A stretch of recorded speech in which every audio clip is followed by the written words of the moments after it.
just.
Good evening, everyone.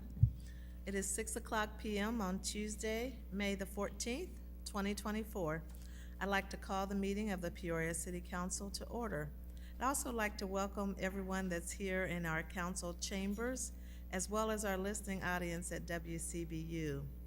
Welcome also to our audience watching on cable channel 22.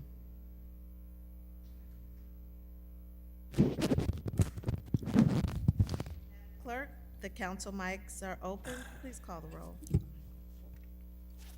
Mayor Ali, Present. Member Allen, Present. Councilmember Sear, Here. Councilmember Gordon Young, Present. Councilmember Greb, Here. Jackson, I'm sorry, Here. Councilmember Kelly, Here. Councilmember Euler, Here. Councilmember Riggenbach, Councilmember Velpula, Present. and Councilmember Vespa. Here. Madam Mayor, we have a quorum present. Great.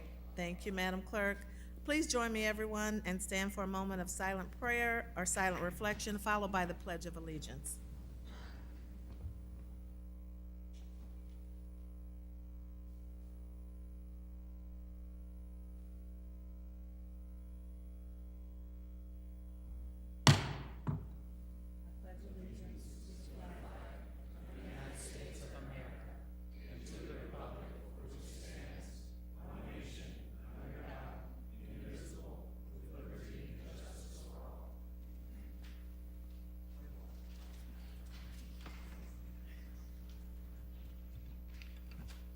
Madam Clerk, We are now at proclamations.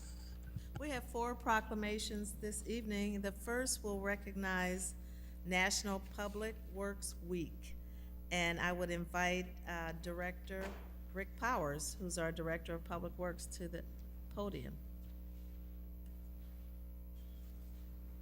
I think he's got a team with him.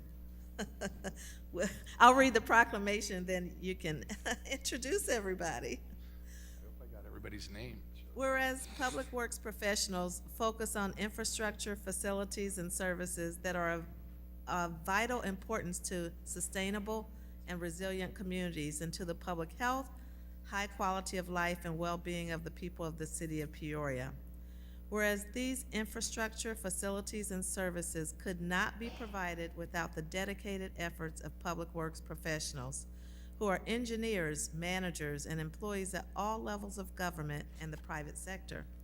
They are responsible for rebuilding, improving, and protecting our nation's transportation, solid waste systems, public buildings, roads, and other structures and facilities essential for our community members. And whereas it is in the public interest to gain knowledge of and to maintain an ongoing interest and understanding of the importance of public works and public works programs in their respective communities. Whereas 2024 marks the 64th annual National Public Works Week, sponsored by the American Public Works Association, Canadian Public Works Association. And now, therefore, I, Rita Ali, Mayor of the City of Peoria, Illinois, do hereby designate the week of May 19th through May 25 as National Public Works Week in Peoria, Illinois.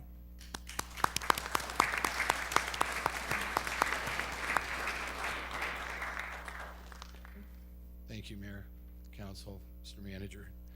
It's great to be back. Actually, I'm feeling good for a lot of reasons, but it's not often I get to come down here with the lightning, and you've heard me say thunder is nothing without lightning. There's the lightning right there. And if I could, I'd just like to mention a few of them. I hope I have everybody's name that showed up. If there's somebody I didn't, please tap me on the head or something. No particular order, except one guy I know you know, Cy Maroon, our Deputy Director of Operations. Been here a long time and knows you well. Our Deputy Director of Engineering, Andrea Kloffenstein, is probably still home recovering from the longest Uber ride that I ever saw anyway, as a result of missing it. It was a long trip. Been a very long Uber trip, but she is not with us, but we do have a few others with us here. So Chris Cummings is here, who's a maintenance worker.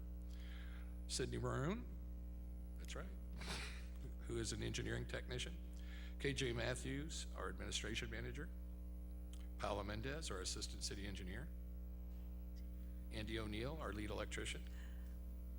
Gary Turner, our program supervisor in operations. Nick McMillan, our communications specialist. A lot of you know him, and he's also our PIO. Jim Mankel, some of you have seen his name. I know Jim is now, we had a long time filling our engineering technician area, which is kind of who polices our streets relative to construction activity in the right-of-way. Jim is that right-of-way manager. So you've seen me passing emails to him. That is Jim Mankel. Raise your hand, Jim. Good job. They'll want to know you. And Corey Mack, also a maintenance worker. Now, did I miss anyone? All right, thanks.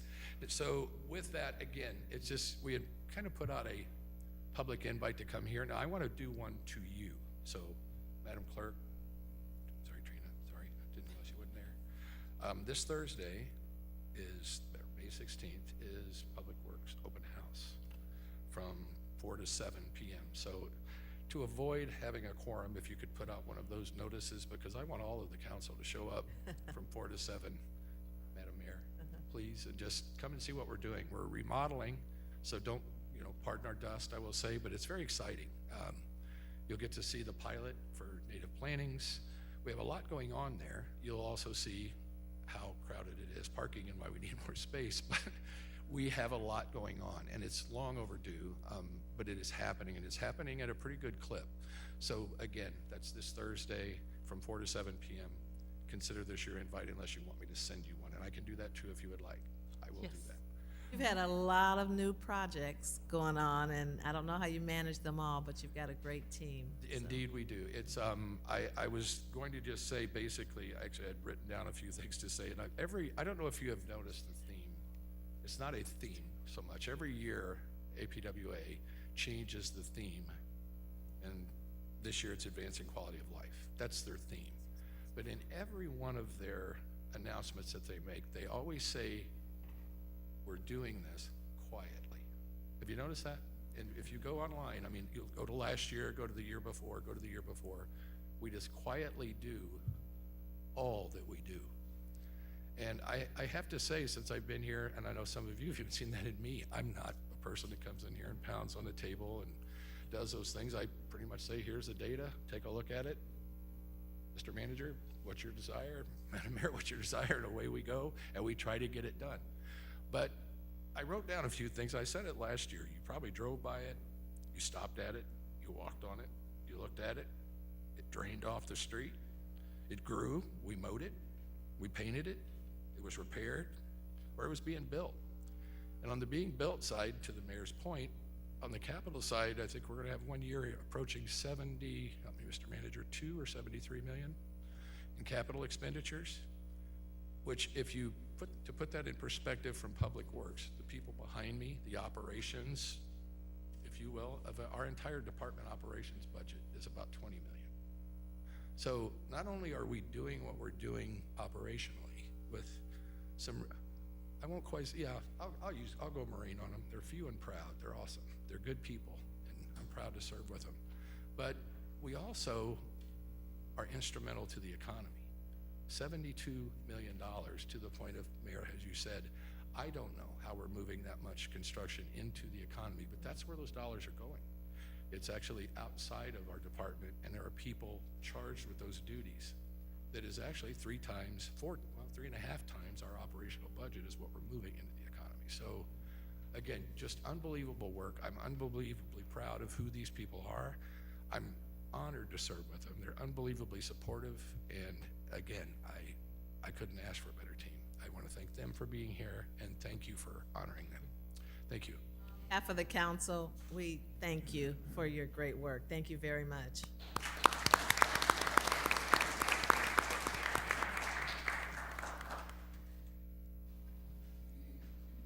Our next proclamation recognizes Building Safety Month, and we have Director Joe Doolin, who's our Director of Community Development.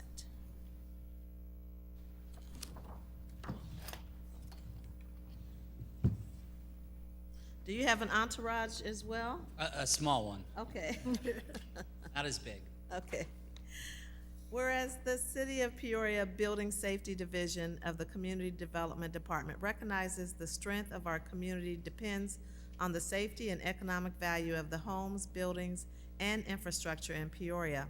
And whereas our confidence in the structural integrity of these buildings that make up our community is achieved through the devotion of vigilant guardians, building safety and fire prevention officials, code enforcement inspectors, architects, engineers, builders, tradespeople, design professionals, laborers, and others who work year-round to ensure the safe construction of buildings.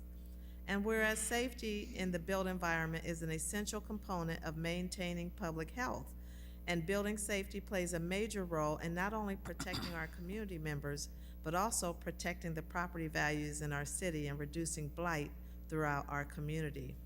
Whereas Mission Possible, I like that, the theme for Building Safety Month 2024 promotes appropriate steps that everyone can take at the personal, local, and global levels to ensure the places where we live, learn, work, worship, and play are safe, and to recognize that countless lives have been saved due to the implementation of safety codes by local and state agencies.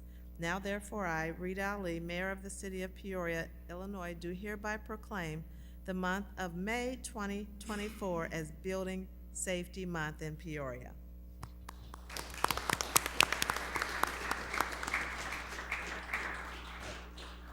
Thank you, Mayor. Thank you, Council. As the Mayor said, May is Building Safety Month. It's an opportunity for us to remind the public about the value of our building inspectors and our code inspectors. Often, Council sometimes gets calls and concerns from builders, developers, contractors when there's questions about codes. But I want to assure you that our staff goes out there every day with the mindset of trying to keep our community safe. And sometimes they have to tell people interpretation of codes that sometimes costs a little more. But at the end of the day, it's about keeping the building safe. So when the public goes into a building, they know that the exits are there, the fire sprinklers are there. It's a safe place for them to be. I get to witness their hard work every day of the passion they have for the public safety and keeping our community safe every day. So with me tonight, Building Safety Manager Rich Storm, Building Inspector Isaac Garcia, and Building Inspector Matt Ziller. Not with us, Building Inspector Craig Reed, and then all of our code inspectors. And then a special thanks to the fire chief and the fire department, specifically Charlie Perrin, for all the work they do. It's quite the team that goes out, and you know, sometimes you hear that pushback about codes and regulations and business unfriendliness. But I do want to remind you, every year we issue 2,000 or 3,000 building permits every year from all the trades, HVAC, electrical, plumbing. And when you think of the small percentage who might not be incredibly happy with having to go above and beyond the code or do anything like that. It's such a small percentage, and you often don't hear about all the work they do every day and do a good job. And we often get really positive feedback. It's just not quite as public it is. But the number one priority they have is public safety, and that's how they approach their job to make sure that happens in Peoria. So thank you. Excellent. Thank you for all you do, gentlemen. Yes.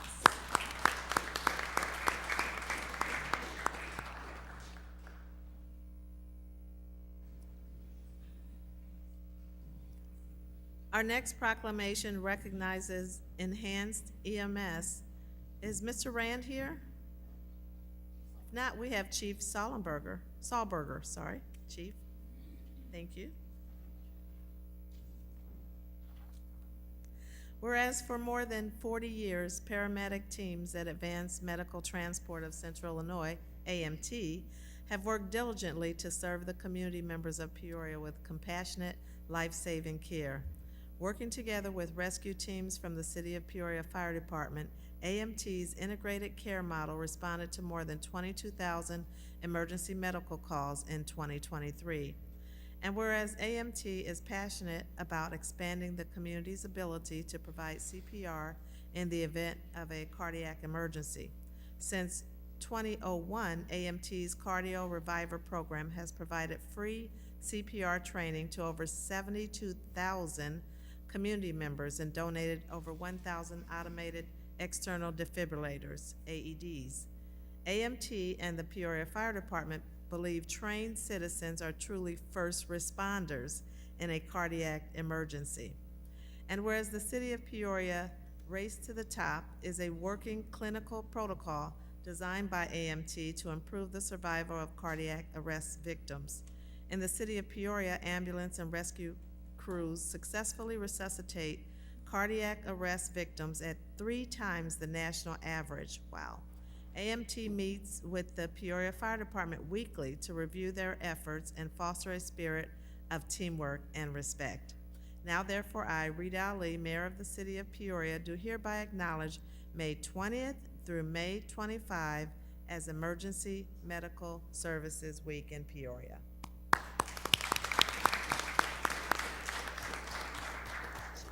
Madam Mayor, Mr. Manager, distinguished council, thank you.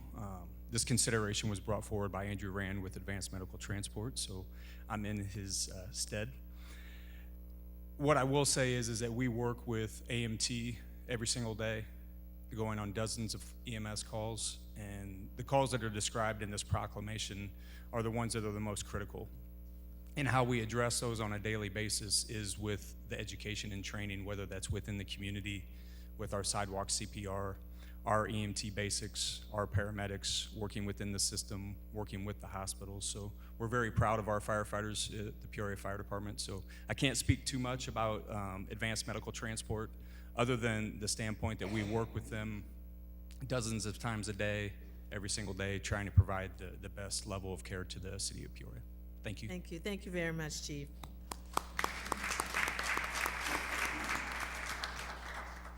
Our last proclamation recognizes Poppy Days, and I see almost everybody has their red poppy pinned on.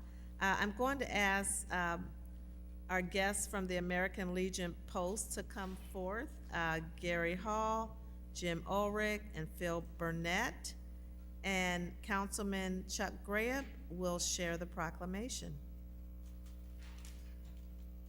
Thank you, Mayor.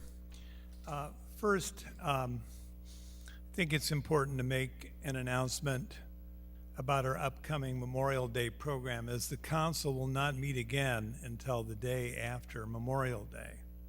So time is flying, and that Memorial Day program will be held at the Peoria Riverfront Gateway Building, 200 Northeast Water Street, Monday, May 27, 2024, Memorial Day.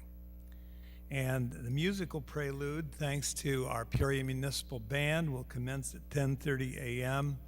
Those of you who attended last year know what a treat it is to have this band play in our great All-America city. The program itself will begin around 11 o'clock, and we hope to have everybody out by about 12 o'clock, 12:15, because there are many other events going on in our community on that very important day. The one day we set aside to honor our war dead. So one day. So I hope to see the public there. Quite a few members of the general public were there last year. This year we're going to have water, especially if it's hot and sticky. And we're going to have as honored guests the Peoria City Council members who can attend, and they did a lot to make it a great success last year. So with that said, the proclamation for Poppy Days. Whereas Poppy Days are a time to honor those who have fallen, while also representing a sign of hope and a renewal for the living. The poppy flower is worn as a symbol to honor the dead, while also representing a sign of hope and renewal for the living. All the poppy flowers that are distributed among communities are assembled with pride by America's righteous, disabled veterans. And whereas from the battlefields of World War I, weary soldiers brought home the memory of a barren landscape transformed by wild poppies, red as the blood that had soaked the soil.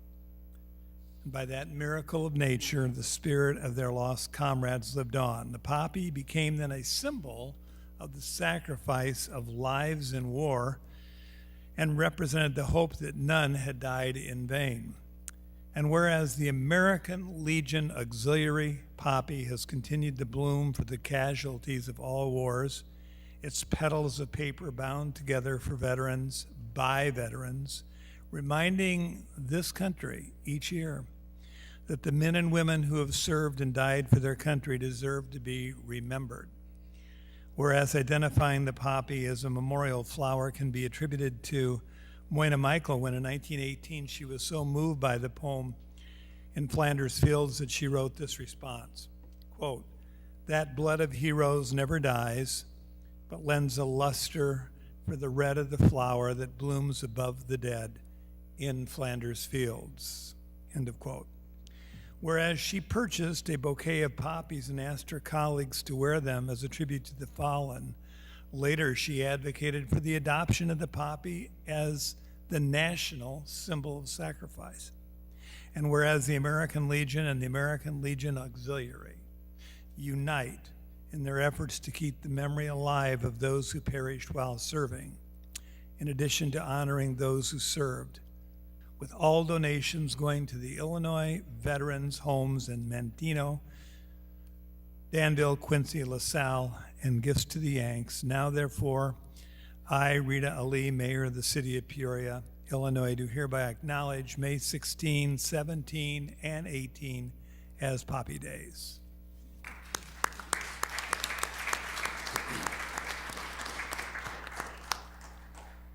Gentlemen? Well, all I can do is say thank you on behalf of the American Legion Post Number 2. Special thanks to Chuck Graham, who last year, at the last minute, took on the Memorial Day event. And this year it's going to be even better, and the next year will be even better, right, Chuck? Because Stacy Peterson will not let it happen. That's right. I was going to say a few things, but Chuck's speech kind of took it all out of me. And I'm sure everybody will be glad to know that Gary Hall has nothing else to say. Scene. Thank you. Thank you very much. Yes, Councilman Grabe, I do want to thank you for your leadership role in the Memorial Day event and representing the council in that way. Thank you. That concludes our proclamations. Madam Clerk? We are at the approval of the minutes. Councilmember Riggenbach? Thank you, Madam Mayor. I move to approve the minutes of the City Council meeting held April 23rd, 2024 as printed. Seconded by Councilmember Allen. Any comments, questions? Please cast your ballots. Motion passes unanimously. Madam Clerk? We are at the town portion of the agenda. We have 3 town items.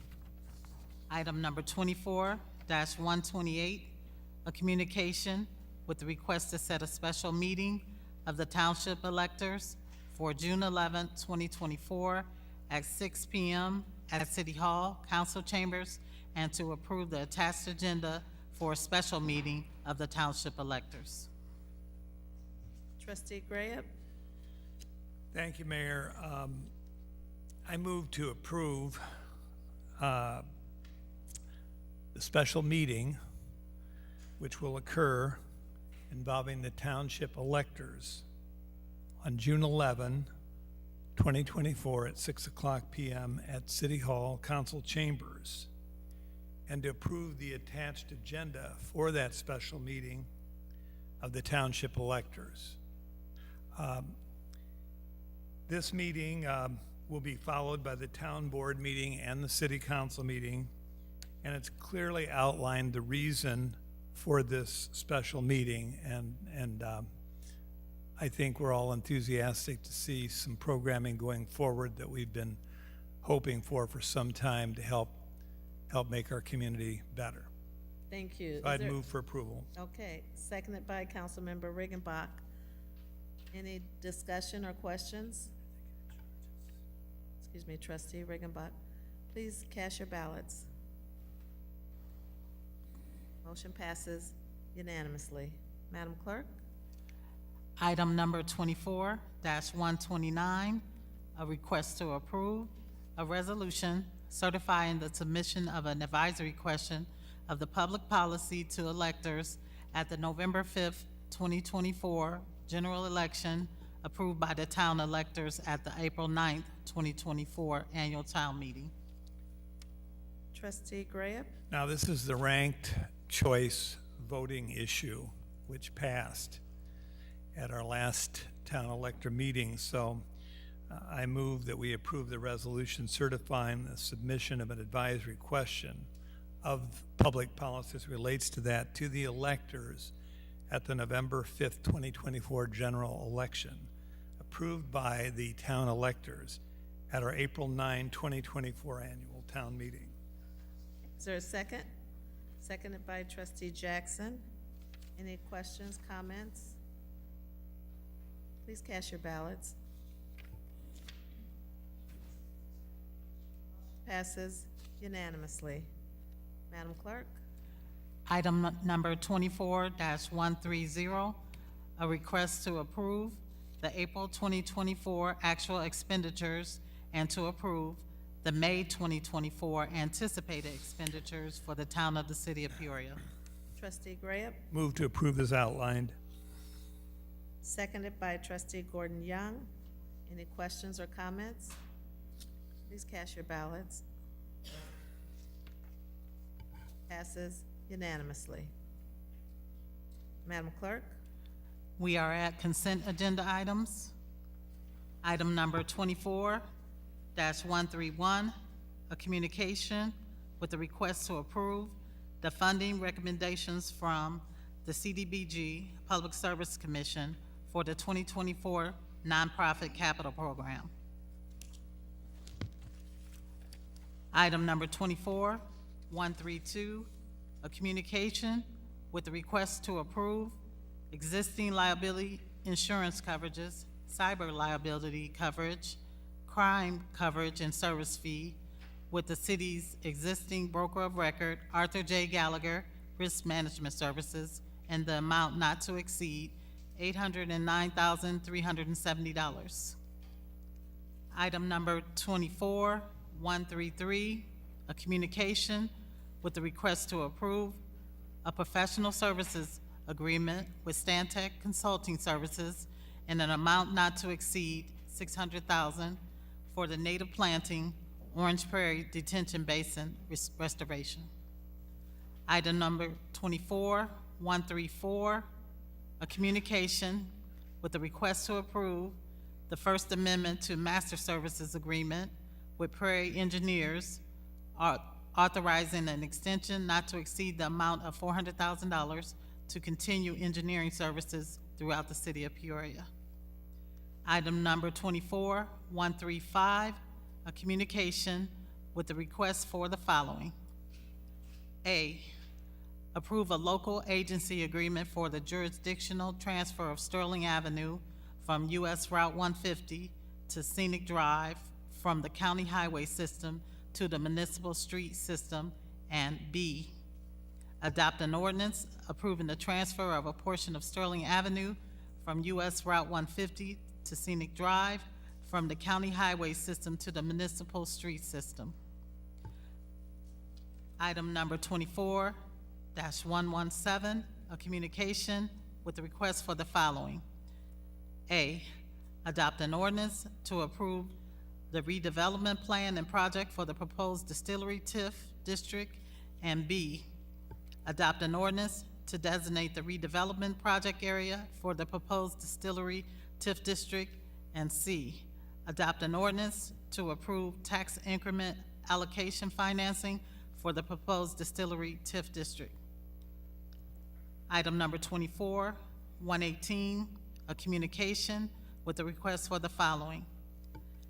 A, adopt an ordinance to approve the redevelopment plan and the project for the proposed Galena Road Industrial Park TIF district. And B, adopt an ordinance to designate the redevelopment project area for the proposed Galena Road Industrial Park TIF district. And C, adopt an ordinance to approve the tax increment allocation financing for the proposed Galena Road Industrial Park TIF district. Item number 24-136, a communication with a request to approve and authorize the city manager to execute an intergovernmental agreement between the City of Peoria and the Board of Education of Peoria Public School Districts 150 regarding the distillery TIF district. Item number 24-137, a communication with a request to approve and authorize the city manager to execute an intergovernmental agreement between the City of Peoria and the Board of Education of Peoria Heights Community Unit School District number 325 regarding the Galena Road Industrial Park TIF district. Item number 24-138, a reappointment to the Police Pension Fund Board of Trustees with a request to concur of Norman Burdick. Item number 24-139, a reappointment to the Downtown Development Corporation with the request to concur Representative Ryan Spain and Zachary Euler. And that concludes the consent agenda items. Are there any items to remove from consent? Councilmember Kelly? Thank you, Madam Mayor. Item 24-132, please. Thank you. Any other items to remove from consent? Councilmember Seer? Thank you, Madam Mayor. Move to approve. Okay, is there a second? Seconded by Councilmember Velpula. Questions, comments? Please cast your ballots. Motion passes unanimously. Madam Clerk? Item number 24-132, a communication with the request to approve existing liability insurance coverages, cyber liability coverage, crime coverage, and service fee with the city existing broker of record, Arthur J. Gallagher Risk Management Services, in an amount not to exceed $809,370. Councilmember Kelly? Thank you, Madam Mayor. Just a question for our manager. I am a little embarrassed to say I didn't check the budget, but these premiums, for good reason, are all significantly higher than what we've had before. Was this anticipated in the budget? I'd actually like to have our Assistant HR Director, Ed Hopkins, come forward and talk to you about this, but we did anticipate this in the budget, but I'll let him go ahead and talk about that. Good evening.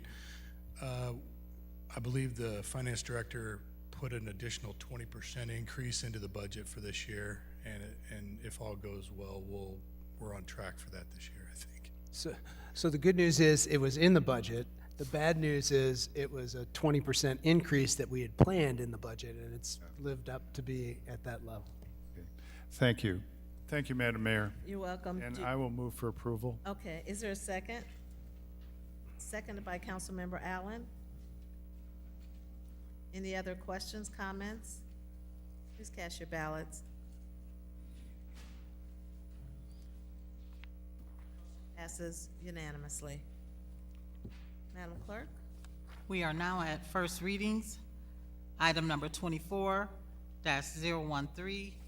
a communication with a request to receive and file a first reading of an ordinance establishing the West Lamont Avenue Special Service Area.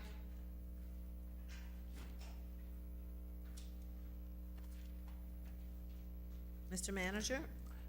Thank you, Madam Mayor. I'd like to turn it over to our Corporation Counsel to explain this one. As council might recall, we've had two public hearings on this matter because the first one had a flaw in the legal description, so the publication was defective. We'd reinvigorate the process from the beginning and go through it, so there's been some delay, but the project has not been delayed.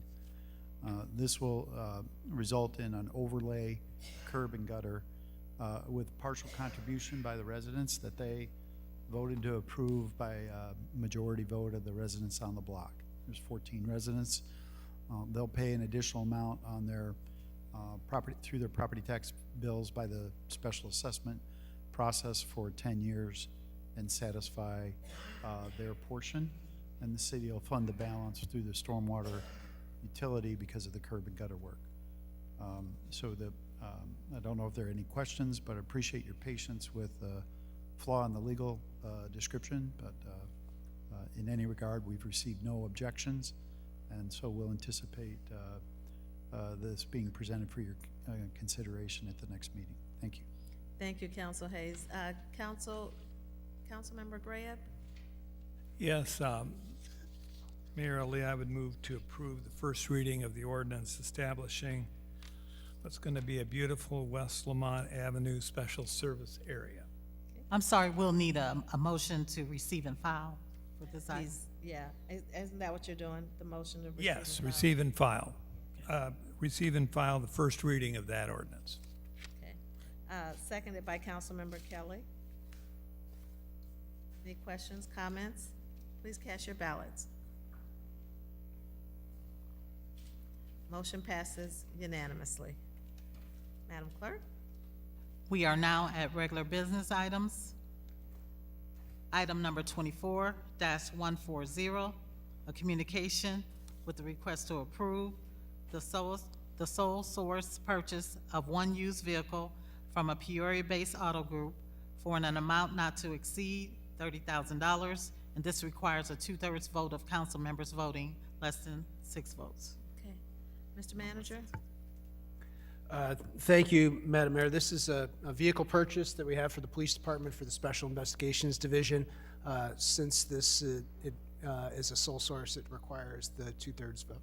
Okay. Any questions or Councilmember Seer? I'm sorry, Madam Mayor, I believe Councilman Euler made a motion, I'm sorry. Oh, okay, sorry. Councilman Euler moved to approve, seconded by Councilmember Seer. Any questions? Please cast your ballots.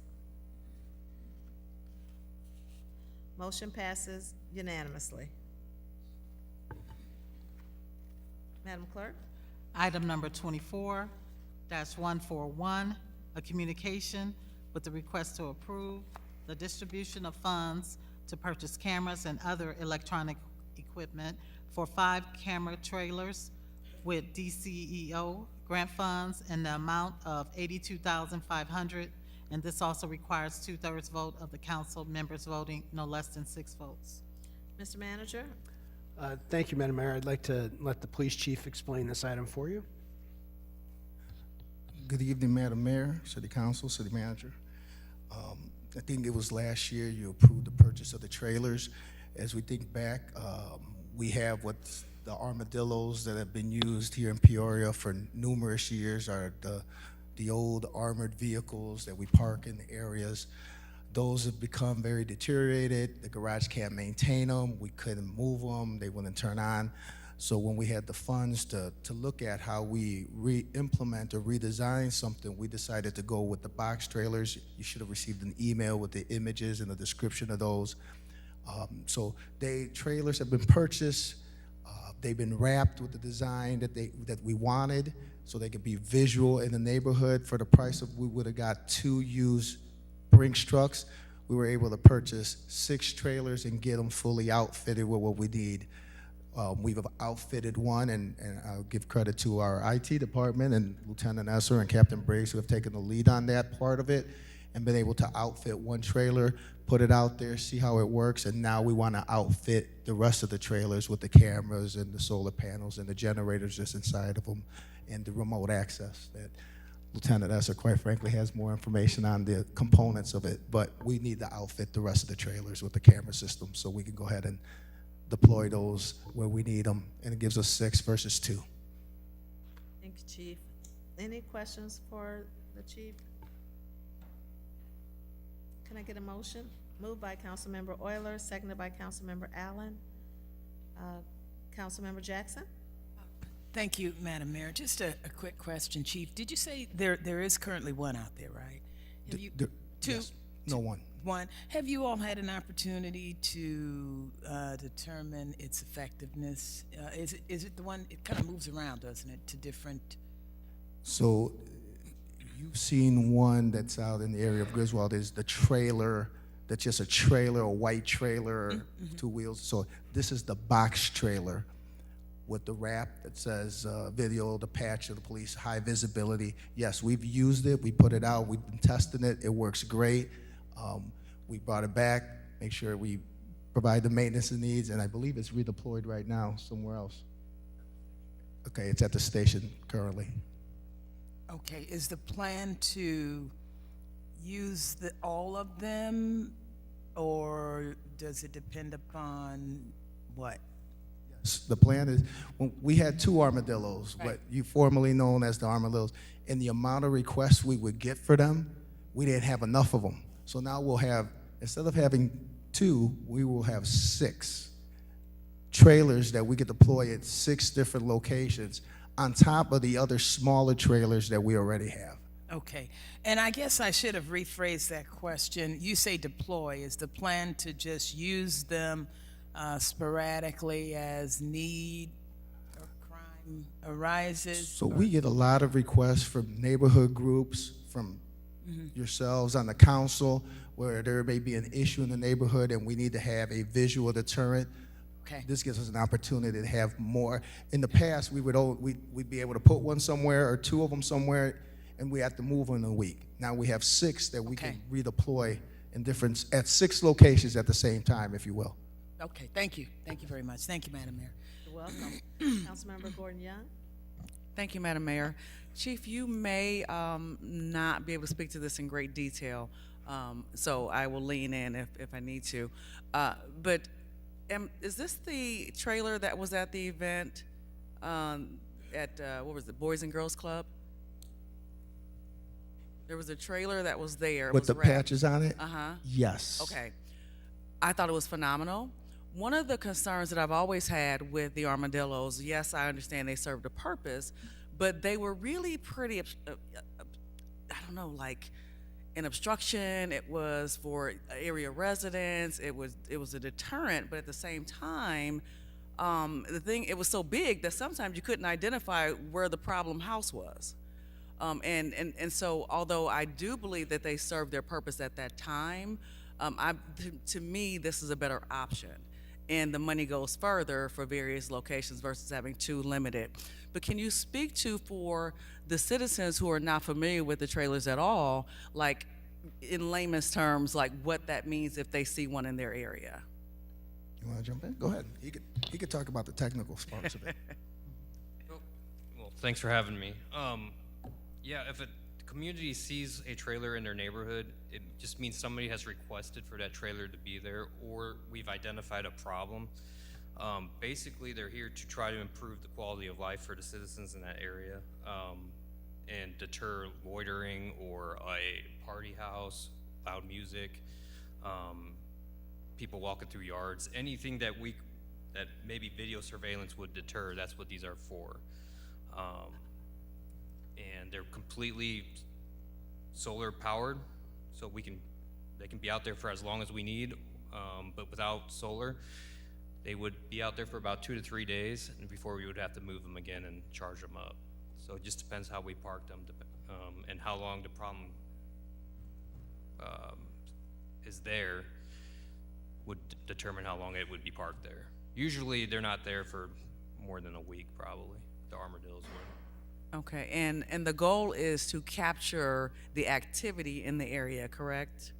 Well, I think the primary goal would be to deter any kind of, city ordinances or crimes in that area. And if they do occur, we would capture it on video. Okay, thank you. Thank you, Madam Mayor. Thank you very much. I think, we definitely have a motion by Councilman Allen and a motion by Councilman Euler and a second by Councilman Allen. Councilmember Kelly? Thank you, Madam Mayor. Just an item of clarification. Once you bring the trailers back to the police station, do you have means there to charge them up? Yes. Without, okay. Yes. Thank you. I thought so, but thank you. Thank you, Madam Mayor. Welcome. Let's cast your ballots. Motion passes unanimously. Thank you. Madam Clerk? Item number 24-142, a communication with the request for the following. A, accept a small equipment grant from the Office of the State Fire Marshal in the amount of $23,430. And B, adopt an ordinance amending the City of Peoria 2024-2025 biannual budget related to the general fund to recognize the receipt of a grant for small equipment from the Office of the State Fire Marshal for $23,430. And this also requires a 2/3 vote of council members voting no less than 6 votes. Mr. Manager? Thank you, Madam Mayor. I'd like to turn it over to our fire chief to explain this one. Good evening. Pretty straightforward. State of Illinois every year has a small equipment grant that they make available through the State Fire Marshal's office. We had the ability the last fall of 2023 to apply, and this would be the acceptance of that award. With this money, we'll be able to buy more protective equipment for the firefighters. I think these are separate motions as well. Can I get a motion, please? Moved by Councilmember Allen. This is on item A, to approve. Can I get a second? Seconded by Councilmember Kelly. Item A, please cast your ballots. Motion passes unanimously. Councilmember Allen? I move to approve item B. Okay. Seconded by Councilmember Gordon Young. Any questions, comments? Please cast your ballots. Passes unanimously. Thank you, Chief. Madam Clerk? Item number 24-143, a communication with a request for the following. A, approve an amendment to the Landfill 2 agreement with Waste Management Incorporated, pending review and approval by the State's Attorney's Office. And B, adopt an ordinance amending the City of Peoria 2024-2025 biannual budget related to the Solid Waste Fund for additional work from FOTH for multiple added services in the amount of $100,000. And this also requires 2/3 vote of council members voting no less than 6 votes. Mr. Manager? Thank you, Madam Mayor. We do have 2 items that we're actually going to request a deferral on, but I'd like to just, if I could, walk through a couple of the reasons why we're asking for the deferral. On Friday, April 12th of 2024, the state's attorney, in their role as the legal counsel to the City County Landfill Committee, served notice to GFL that we felt that they were in breach of their Landfill 3 agreement that the parties had approved over a decade prior. And from that, we had asked for a number of items that went through the landfill committee to be approved and then came to you here at the city council and as well to the county board. The first is the item to approve an amendment to the landfill 2 agreement with Waste Management, which would basically hold them harmless from the minimum guaranteed payment that they would need to make next year if we're continuing to accept waste in 2025. Second was to adopt an ordinance amending the city's budget relating to the solid waste fund for additional work from FOTH to look at what we might do if we were to go out and to start the process of creating our own landfill on our own without the assistance of GFL and without the contract that we have. So on May 8th, we met with GFL Environmental's CEO, Patrick Dovigi, as well as his area vice president, his regional vice president, and their legal counsel. We had our legal counsel and myself. Yes, there were 3 Patricks in the meeting, at that meeting. And we also had Landfill Committee Chairman Stephen Morris was in the meeting, as well as Scott Sorrell of the county and Jenny Cordes Boswell from the state's attorney's office. It was a very positive and productive meeting that we had with GFL, where the CEO made it very clear to us that they intend to honor their contracts that they have with the city and the county and the landfill committee with regards to all of the financial benefits that are included in the contract. When we executed that contract almost a dozen years ago, there were a number of financial inducements that were put in place by PDC that made it really worth the city and county and the committee's while to execute that agreement.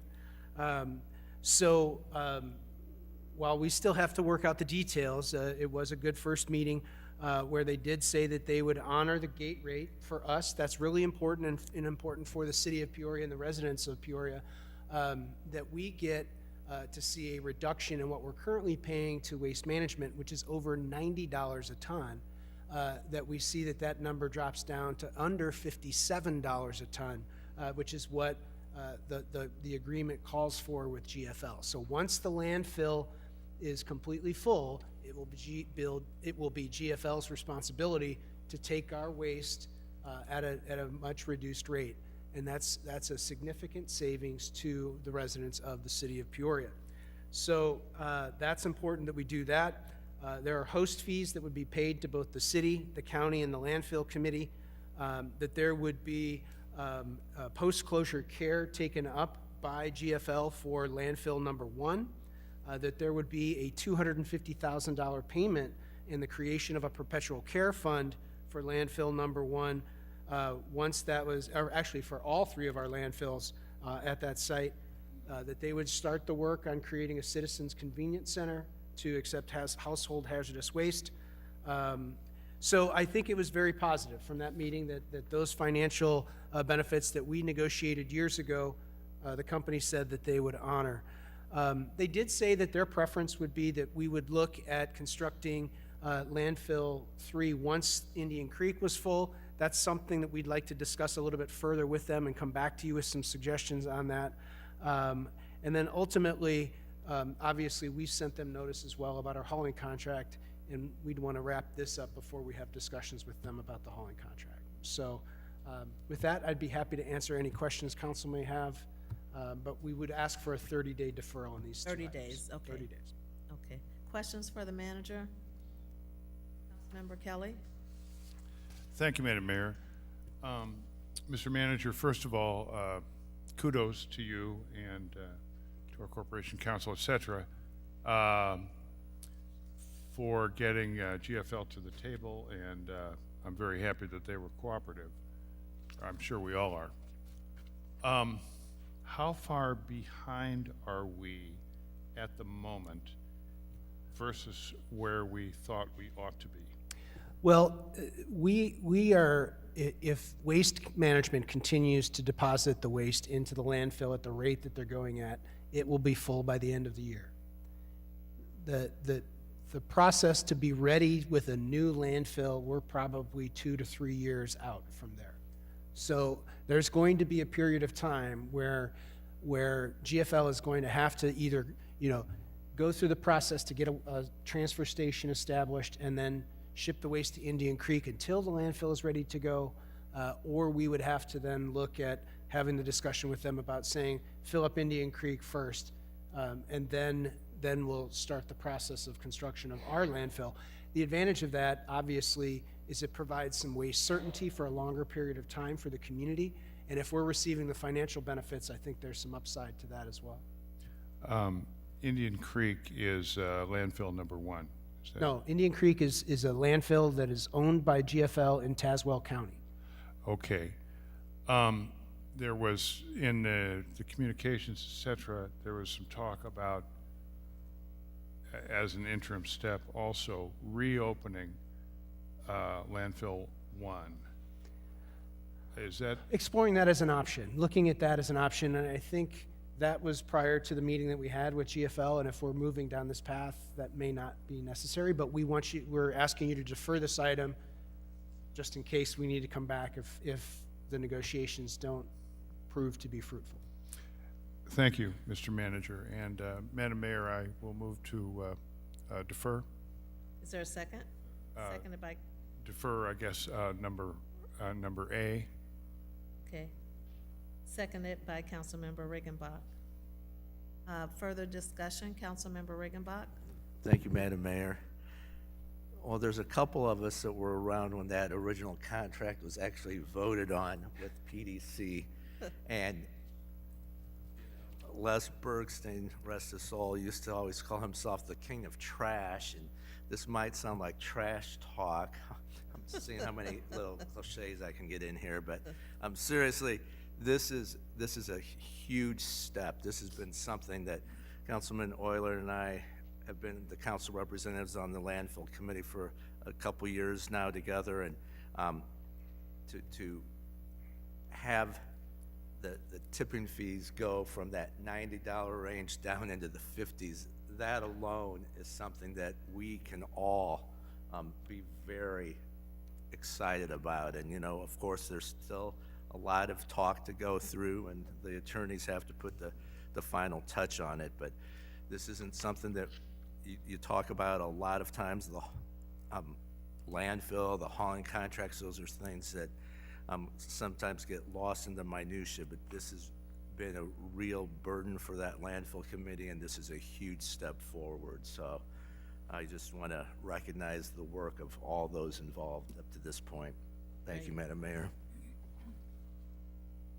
Councilmember Vespa? Thank you, Madam Mayor. I'm encouraged by what I'm hearing. I don't think it's ironic that at the 11th hour, though, they're coming to the table.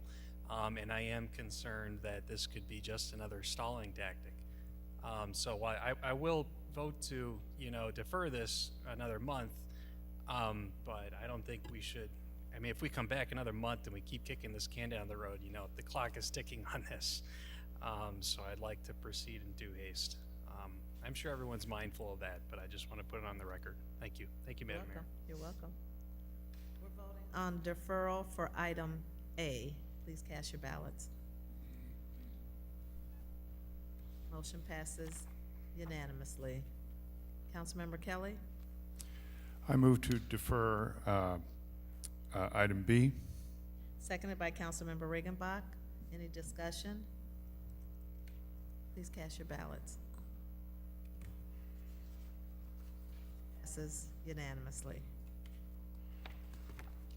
Madam Clerk? Item number 24-144, a communication with a request for the following.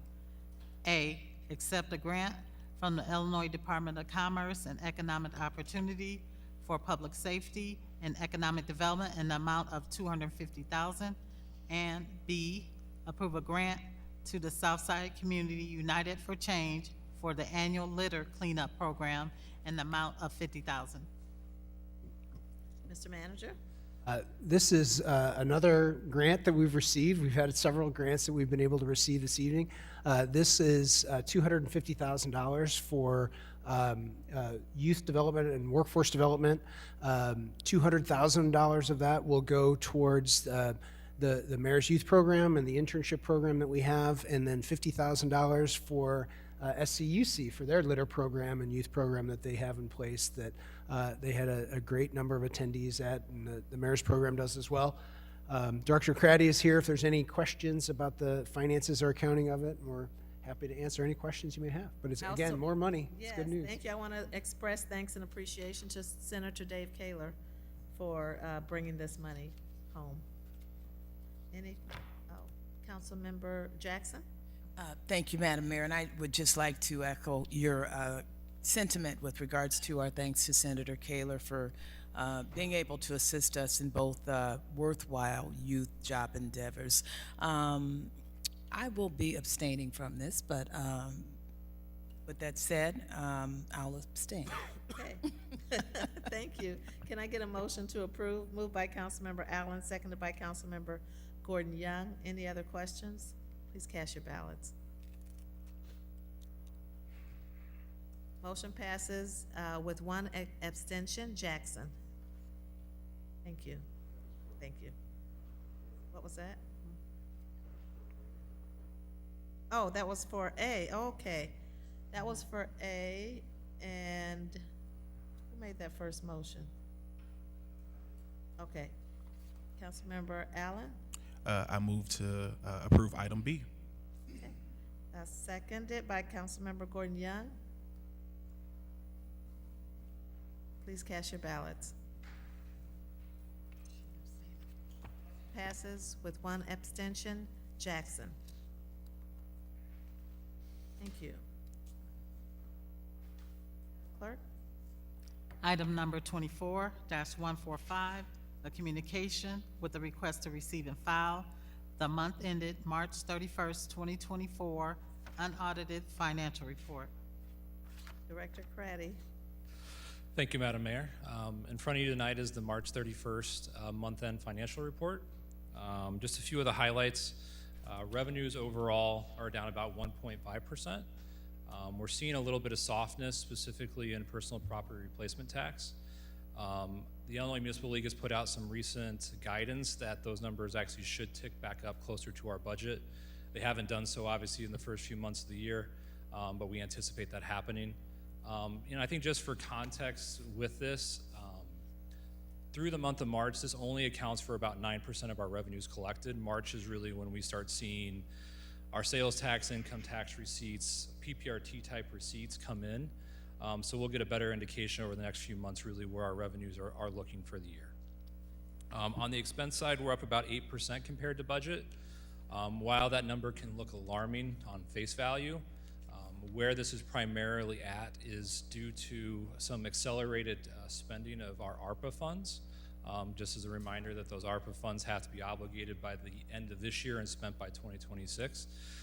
So as we've been more into the program, we're just spending those at a little bit faster pace this year than we have in the last few years. And with that, those are really the main highlights, and I'm more than happy to answer any questions that council has. Thank you, Director Craddy. Councilmember Allen? Thank you, Madam Mayor. A couple of days ago, I attended a virtual meeting. It was informational Zoom that was sent out by Madam Supervisor Latrina Leary, and it was on property replacement tax, but through the Township purview. And it was very informative, and so I'm still trying to learn this property replacement tax 101, but on that particular Zoom, it talked about how the townships are expected to receive decreased amounts of property replacement taxes than they have in years past, and to ensure that we're preparing for that. Looking at our current projection, obviously our year-to-date, but do you forecast us mirroring what 2023 and 2022 looks like when we get to the end of the year, sir? No. So what we are anticipating, and we included in our budget, is about a 35% reduction year over year. Part of that is clawbacks that are occurring at the state level right now, and overpayments that occurred in 21 through 23 to the units of local government. In kind of reviewing it, I think we should expect to see clawbacks at least probably through 2026-ish timeframe, as they kind of go back through their review of what the formula looks like. So we are anticipating that as in our budget, as well as the projections that were presented to council during the budget process. Thank you, sir. Thank you, Madam Mayor. You're welcome. Councilmember Sear? Thank you, Madam Mayor. Director, just a few questions tonight. Tell us a little bit about the PPRT again. I mean, I know the numbers are way down, but how does it affect our pension payment? And I know you put money aside every month, so can you explain that again to us so it's really clear for all of us, please? Yeah, absolutely. So in terms of how we fund our police and fire pension plans, as well as all of our pension plans, we fund those primarily through property taxes. We do also include a portion of personal property replacement tax, and then any remaining amount compared to what our required contribution is comes out of the general fund. So as we start to see that general fund, or we start to see that personal property replacement tax number drop, that means we either have to come from a property tax standpoint, or we have to look at it from a general fund standpoint. What we have been doing in practicality is looking at that coming from the general fund. So to your point, as we see those numbers decline, the expectation of filling that gap out of just general fund dollars is going to increase over through 2039. Next question has to do with interest on our money. I mean, I remember last year, I think we did not have that item in our budget of the revenue. I think interest was like $7 million, I believe, on the $180 million we have in the bank invested right now, correct? How much, what are your calculation for this year? I had anticipated some reduced cash on hand just with how much we had budgeted for capital, that we would see our numbers decline, so I budgeted about $4 million. Rates haven't moved tremendously. Rates are still anticipated to move. So I think we'll probably still end up close to that number, but it could be closer to 5.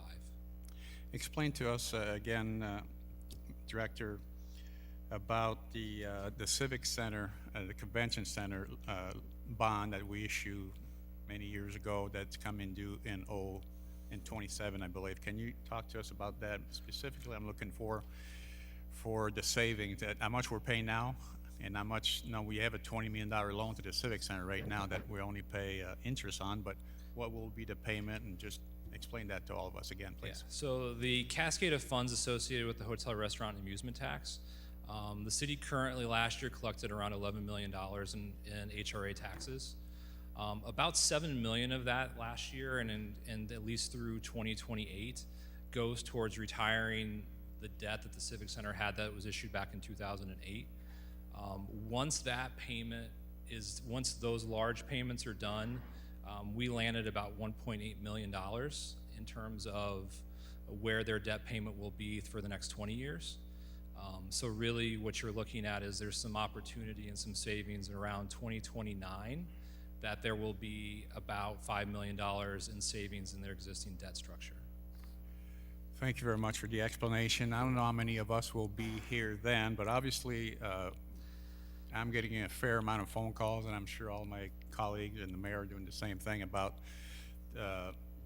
Governor Pritzker stopping that one penny, I believe, tax on the grocery tax. On grocery tax. That's going to cost our city $4 million. So I'd like to ask for a report back, and I'm sure city manager is working on that too. But to me, that's just two ideas right now that you described to us. We're going to have a $5.5 million saving in 2028-29, and we have a $4 million also example you just talked to us about. So I know that you'll probably, and the city manager will, come back with 4 or 5 ideas how to, for lack of terminology, I'll say plug that hole, and the $4 million hole that we'll have in our budget next year. So I'd love to see a report back with 4 or 5 different ideas where the money will come from, hopefully without raising any taxes for our constituent.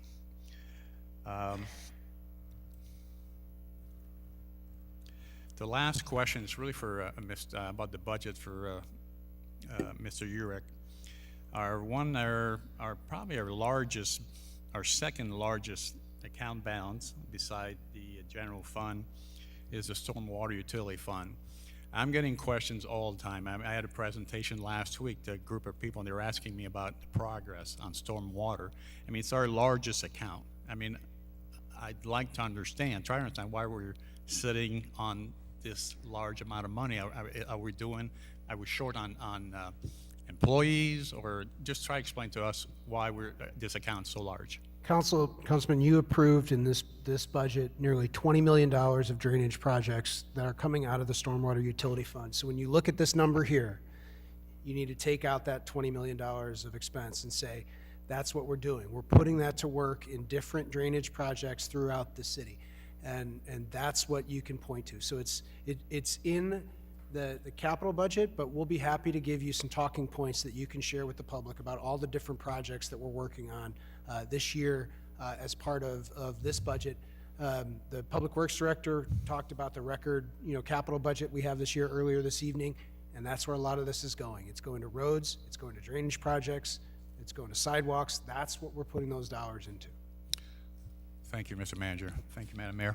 You're very welcome. I do want to comment on the grocery tax because we are working and have been working very closely with IML, Illinois Municipal League. They have been vehemently opposed to the reduction of the grocery tax, and they've been working with, city leadership throughout the state of Illinois in terms of how we might respond to that in the event that the governor's proposal actually goes through. Nothing is final at this point. It's still a proposal that has a lot of weight to it, of course. It may actually happen. So in the event that it does happen, we also are working on a strategy with other municipalities on how there might be a unified response or approach to that. So keep you informed. Do we have a motion yet to receive and file? Moved by Councilmember Sears, seconded by Councilmember Allen. Receive and file the financial report. Any other discussion? Please cast your ballots. Motion passes unanimously. Thank you, Director Craddy.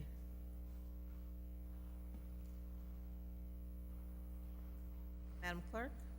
We are now at unfinished business. No unfinished business.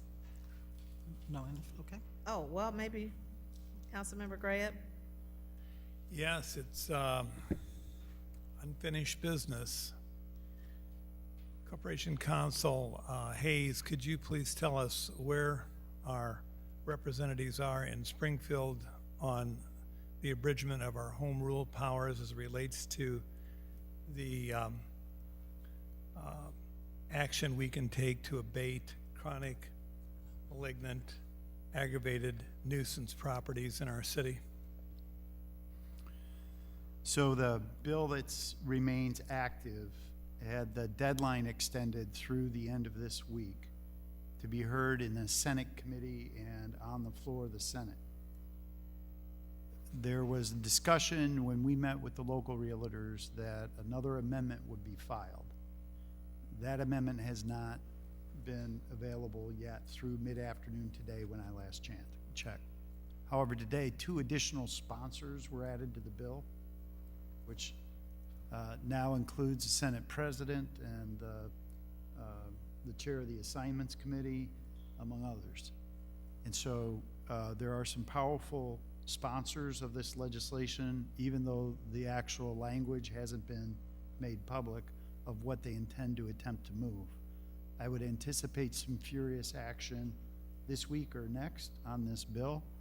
And so I'm aware that the Illinois Municipal League is focused on this issue and has been in discussion with the Senate President's staff, because that's the chamber that the bill really looks to be most active in. I'm watching it daily on a number of times a day to see what language might come out.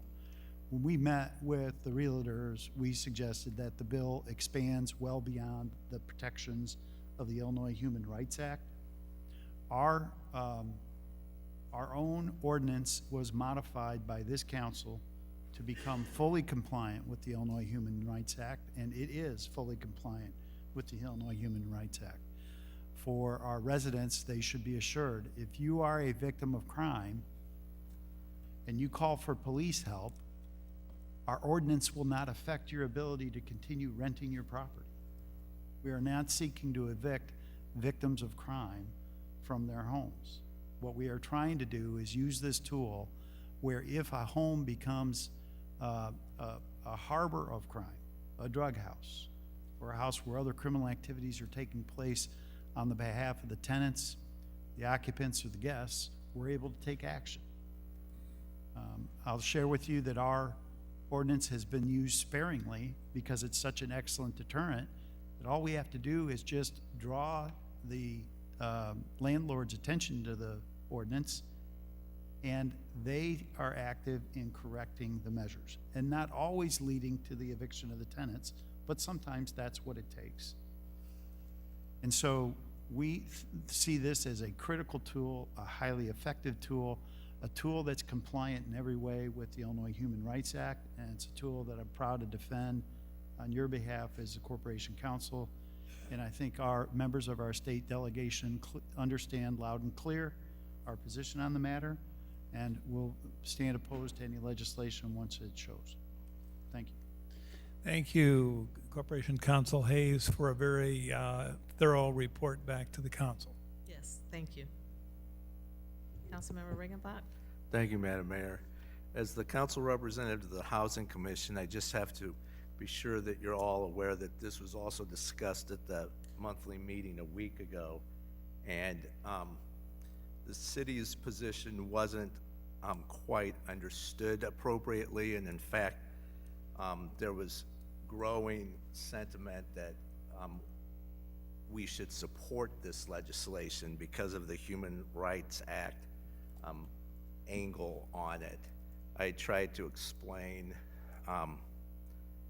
our perspective, but I think it's very important, Corporation Counsel, that we get some dialogue back to that commission, because there's a very distinct misunderstanding. And unfortunately, one of the realtors who was at your meeting seemed to be telling a different story from what you just told. So I think it's critical that we get that back to the commission so that they see both sides of the story, and particularly why we feel so strongly about this.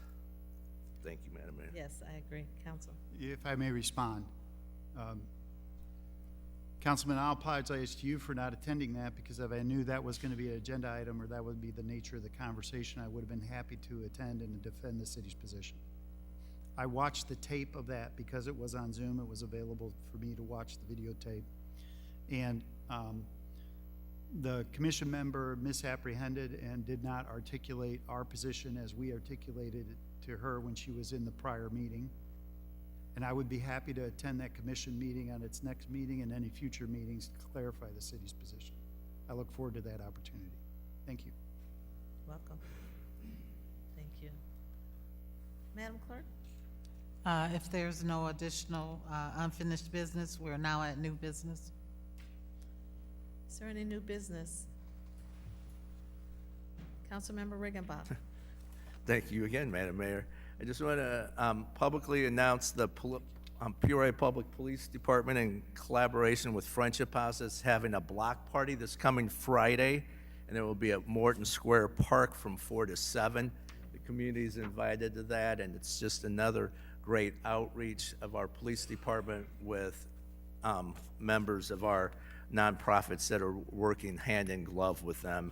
Councilman, there's a name for that event, right? What's The Safe Zones Block Parties. Safe Zones? Thank you. And I also want to thank Public Works for their continued efforts on Fulton Plaza. Continued plantings taking place. They really did a great job last year, and as somebody who walks through there frequently and likes to even enjoy lunch there, believe it or not, it looks beautiful already, and with all this rain, I'm sure it's even going to be better. So kudos to Public Works for keeping their eye on that for us. Thank you, Madam Mayor. You're welcome. Councilmember Kelly? Thank you, Madam Mayor. Two items. One, perhaps clarification on some of what transpired earlier in the meeting. I think it's important for the public to know that the building codes that the city of Peoria uses are the same building codes that all of our neighboring communities use. We don't have special, more punitive building codes than anyone else does. Ours are the same. There's a lot of talk out there about this. There can be differences in interpretation, I suppose, and perhaps some other things, but the codes are the same. The other item is my, at this point, tri-weekly report on the rehab amendment in Springfield that has moved over now to the House. It passed the Senate.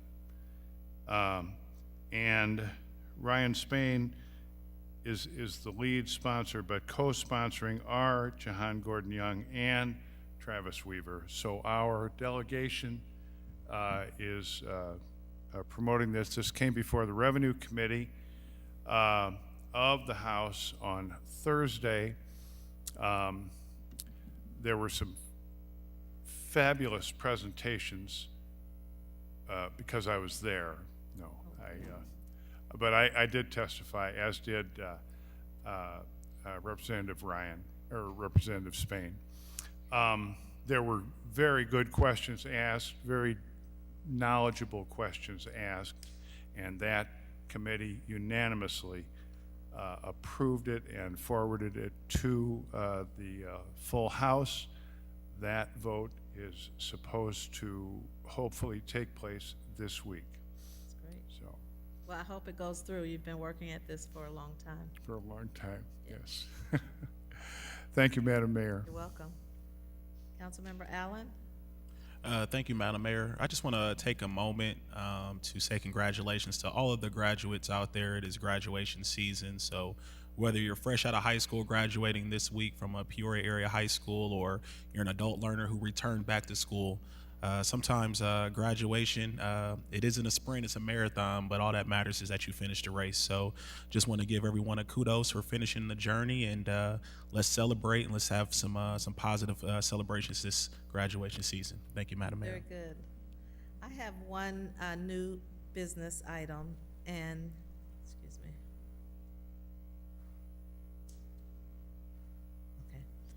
Okay. This is related to the pending resignation of our city treasurer, Stephen Morris. And I received an email from Treasurer Morris last Wednesday, May the 8th. I'm going to read that email to you. It's very brief. May the 8th, 2024. Dear Mayor Ali, due to personal and professional commitments, I regretfully must provide my intention to resign as city treasurer. The day-to-day functions of the office are capably handled by Deputy Treasurer Kayla Casey and the 3 other dedicated and conscientious city employees. The office serves as the forward face of City Hall for thousands of citizen interactions annually, and they do an incredibly fine job in that regard. My understanding is that you will appoint a successor to complete the remainder of the term. I commit to assisting in a smooth transition.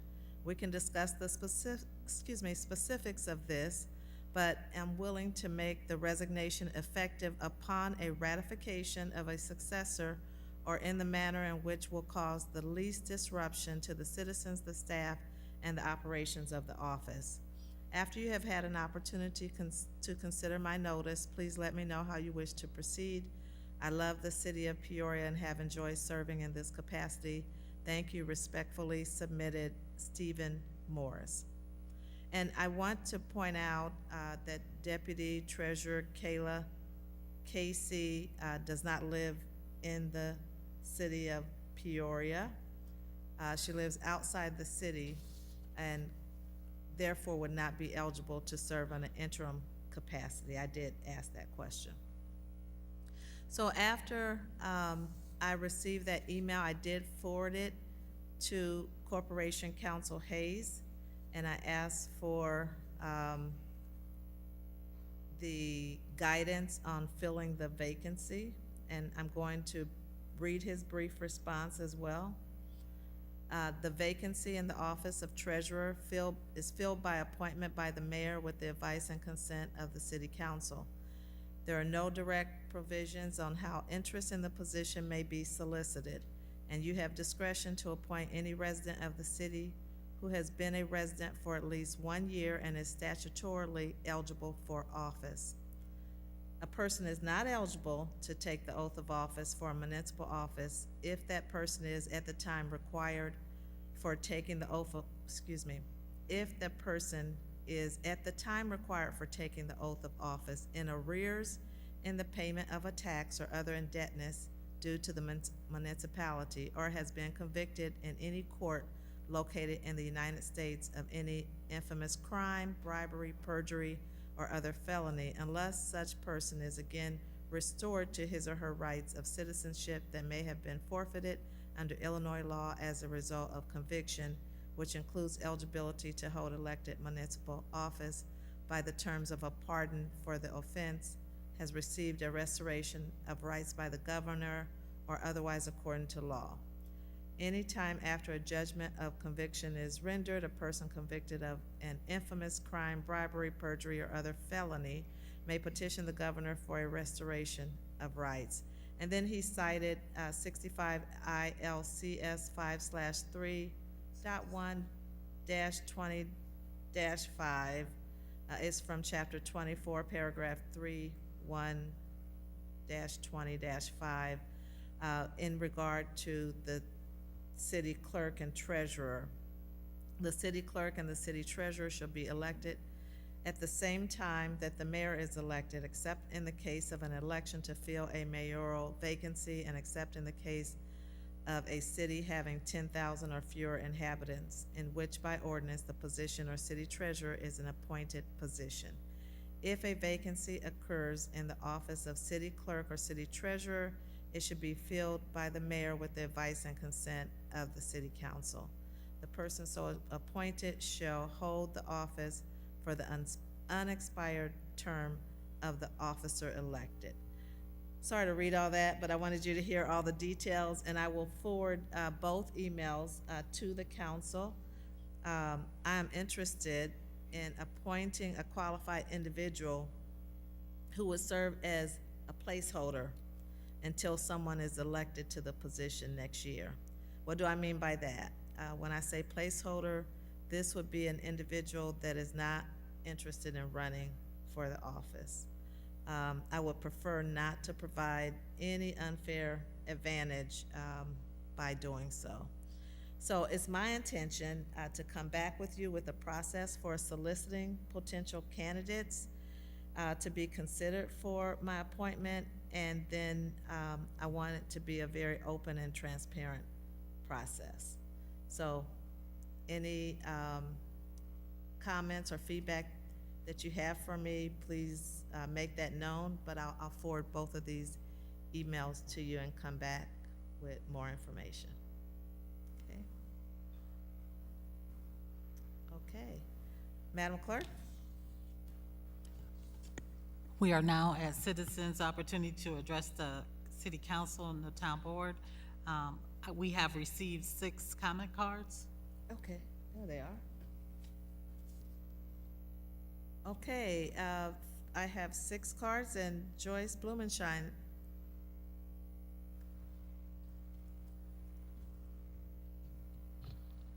Mayor Ali and Council, thank you and good evening. Just a quick comment to follow up on the distillery TIF, which was in the consent agenda tonight and did not have any comments.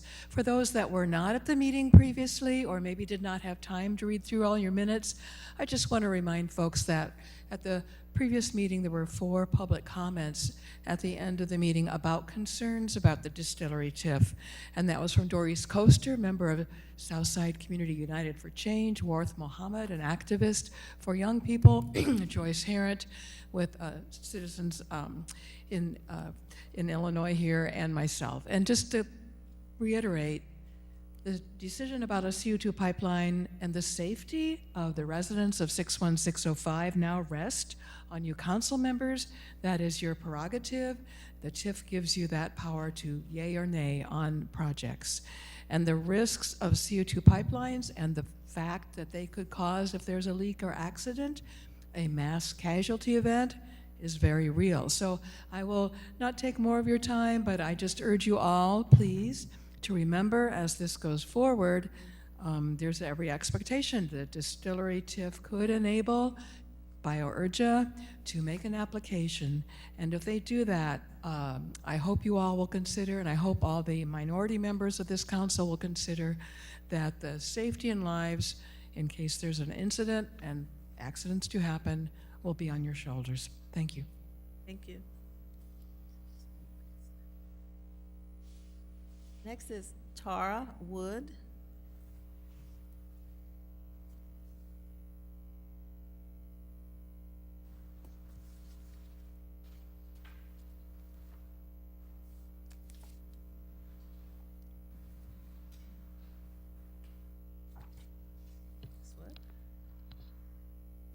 Good evening, Madam Mayor, honorable council members. Thank you for the opportunity to address all of you. My name is Tara Wood, and I reside in District 5. This message serves to acknowledge that tomorrow, May 15th, is the 76th anniversary of the Palestinian Nakba. In 1948, 15,000 Palestinians were killed, and 750,000 were violently removed by settler militias that would later become the State of Israel's armed forces. This catastrophic series of pogroms and mass killings created the Palestinian diaspora and made possible the creation of the State of Israel by the British Empire and other European governments. May 15th marks a tragic day of mourning and loss for the Palestinian community, the beginning of an era of dispossession and marginalization.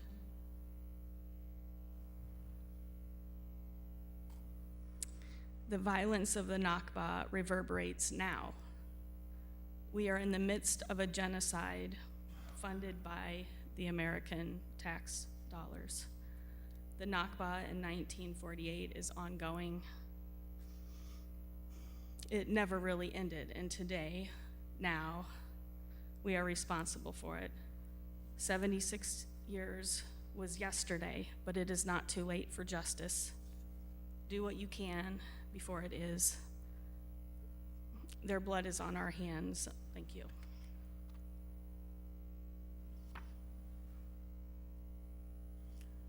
Next we have Hassan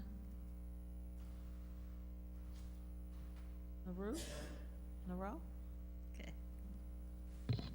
Thank you. How do you pronounce your last name? Naru. Naru? Okay, Yeah. thank you. I was very encouraged by the comments in the session earlier, especially by Councilman Dennis about scrutinizing the budget. I was a little confused about if we have $186 million in our reserve and it's earning us only $4 million, whereas the mortgage nowadays goes for 7%. I would assume that we would get at least $12 million, but regardless, I'm very encouraged by this council's approach towards finances, and hopefully it can only get better. Speaking about finances and going off what Tara said, I find it hard to believe that we still give, as a country, so much money to the State of Israel.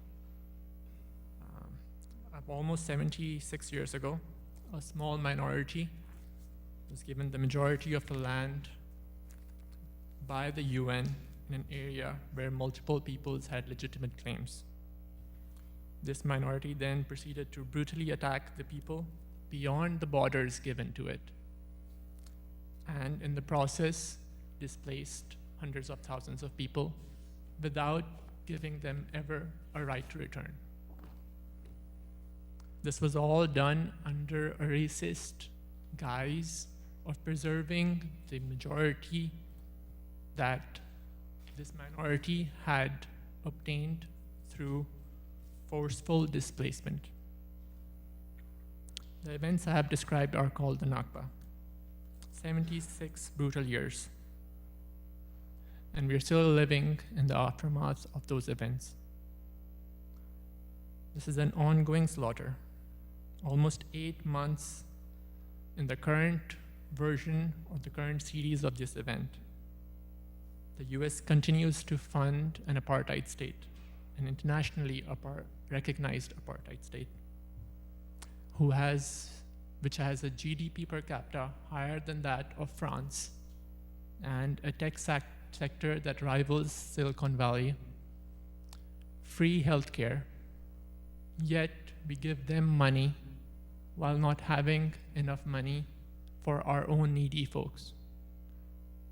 While we scrutinize our own budgets, talk about how grocery taxes are being spent, I think more attention should be given to how our taxes are spent abroad. Our taxes, if used internally, would have given the city of Peoria millions of dollars, and the state of Illinois in the tune of billions of dollars. The most recent funding for Israel was around $26 billion. Most of that funding went towards weapons.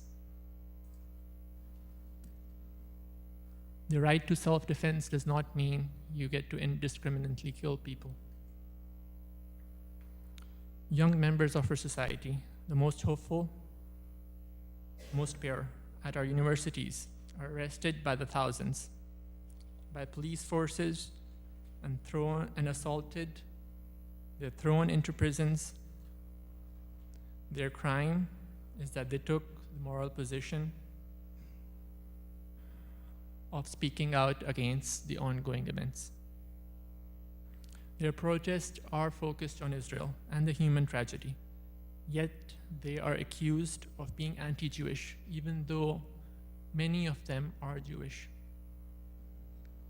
The massive events to obfuscate and distort their message is disheartening.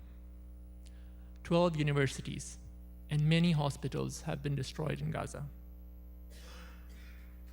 Yet, the universities in the US have made no comments about the ongoing events, and specifically speaking out the targeting of universities and healthcare centers. The steadfastness of our students gives me hope, though. Many cities across the country have passed ceasefire resolutions. Even in Illinois, the city of Urbana did. Contrary to what people may have you believe, there were no battles on the street. The city of Urbana doesn't have a spike in crime. People don't hate each other. But the council's conscience is clear. I'm sorry, your time's up. State leadership, thank you. Next is Adam Cotome.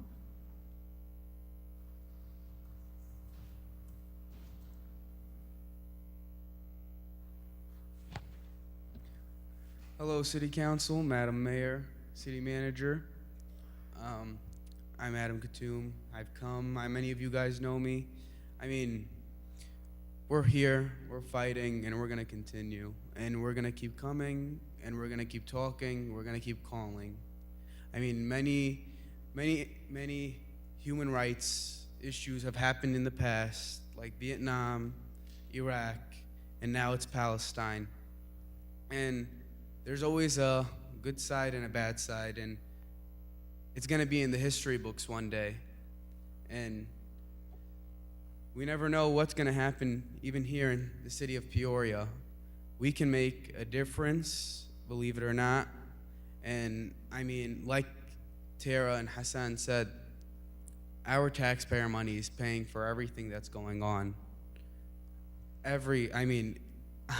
I'm 15 years old. I work at an ice cream shop, Cold Stone. Any of you guys are welcome. I'll give you a free ice cream. And I look at the taxes that get cut out from my paycheck. I went and researched into it, and at least $2 from every single one of my paychecks goes to a foreign government. And in the recent bill that just got passed, the Natural Supplement Bill, some of it did go to Israel. And for an ice cream worker's money to go to a completely different country, why can't it come back to me or come back to the city or come back to something that's going to actually benefit us. I mean, I'm just speaking from the heart, and I'm trying to be as honest and as clear as possible. I know many of you guys are sick of us coming, are sick of hearing our voices, are sick of seeing our faces, but we aren't going to stop. And I respect every single person in this council, and Madam Mayor, and basically, we're just going to keep going, and we're going to try our best to continue fighting. No matter who pushes us down and who pushes us up, we're still here. And if you guys are going to support, we thank you, and we will help you guys in the future. Because we are getting calls every single day from Peoria residents asking, how can we help? How can we contribute with what's going on? And these are new people every day, especially because what's going on in the encampments. Many people are starting to wake up. And I mean, my number is all over the Peoria for Palestine website. I get calls every day from people asking, what can we do? And we're telling them to save it until the elections. Until the elections come for anything, council, state senator, congressman, presidency, they're saving it. And our organization has grown immensely throughout the state of Illinois and throughout the United States of America. So I just want to tell all of you that, I mean, it's terrible. I mean, 9 months of this going on, and we don't know what to do anymore but to come to our local politicians and tell them that our money from Peoria is going to this foreign government that is killing my people. And if me as a Palestinian won't, change anyone's mind, then at least me as an American, coming to you all and telling you all from the heart. Thank you. Next, we have Tiffany Yvonne Williams.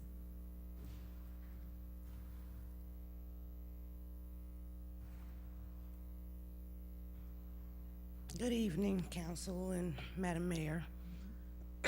I am a resident on the north side of Peoria. I'm a mother of 10, and recently I acquired a property at 1212 Monroe Street, and I was told by the judge that I would have 30 days to fix up what needed to be fixed, and all of it, majority of it is done that needed to be done, and the city is still fighting me to demo it. I am asking for assistance. I don't know how this works. I don't know how any of it works, but that home, I have 10 children, 5 grandchildren. That home is for my children, and if I feel like if I'm doing something to better the community, why is the city fighting me so hard for it? I've done what they've asked me to do. I've done what the judge asked me to do, and I am being harassed. I need assistance from someone somewhere to assist me. That house is historical. It was built in 1886. One of the first doctors of Peoria owned that home.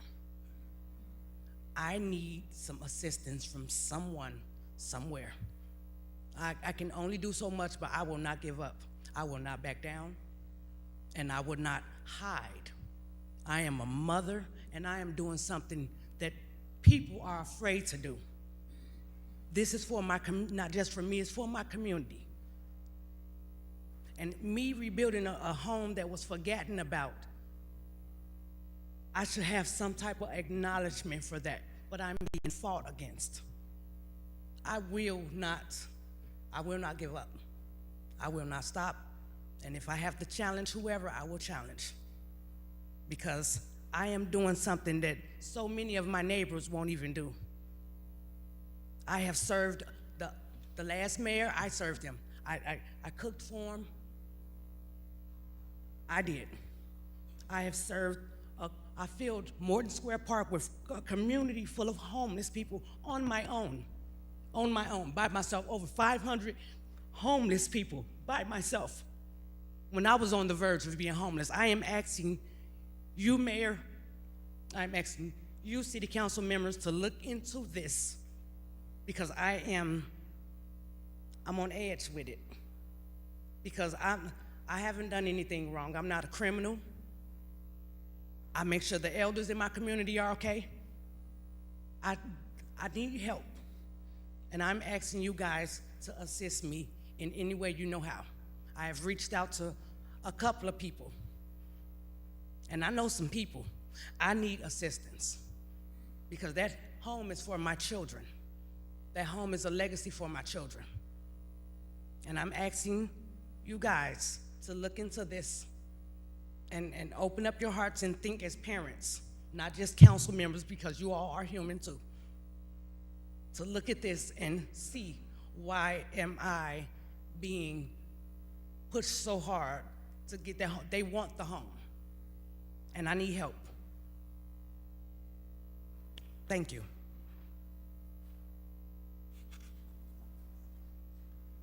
Next, we have Wesley Henry.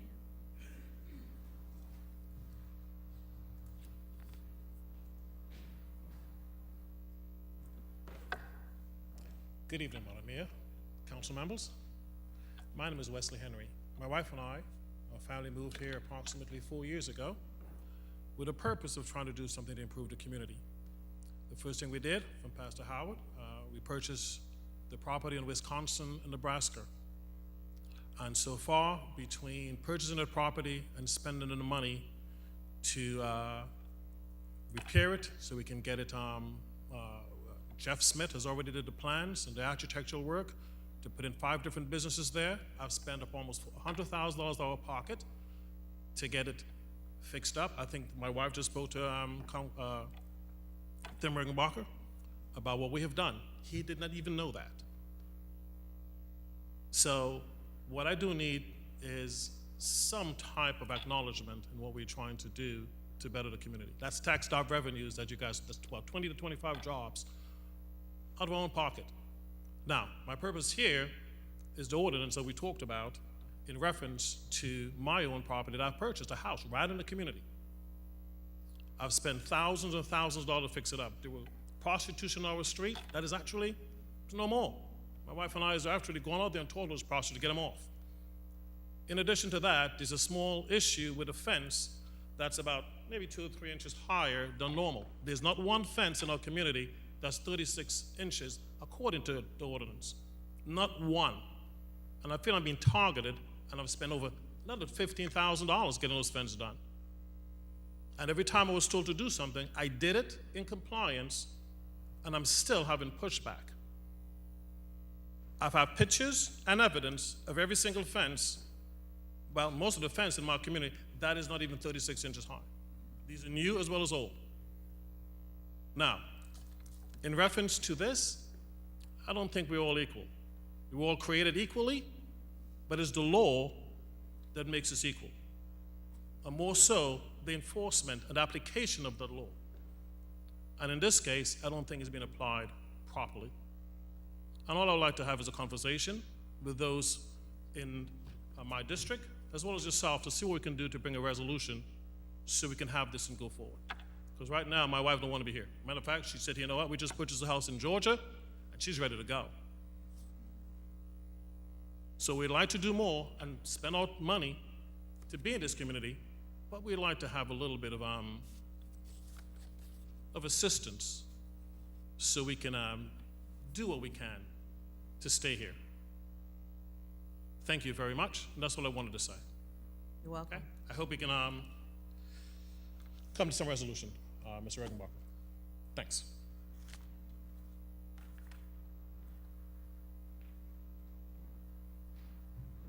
Madam Clerk? Madam Mayor, we are now at executive section.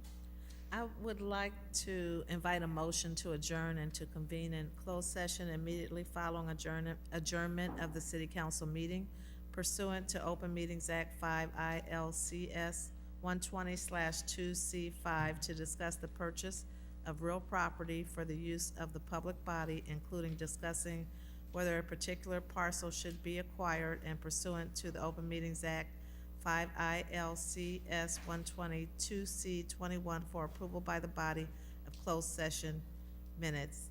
Can I get a motion? Moved by Councilmember Gordon Young, seconded by Councilmember Allen. Please cast your ballots to adjourn into closed session. Motion passes. Thank you for your service.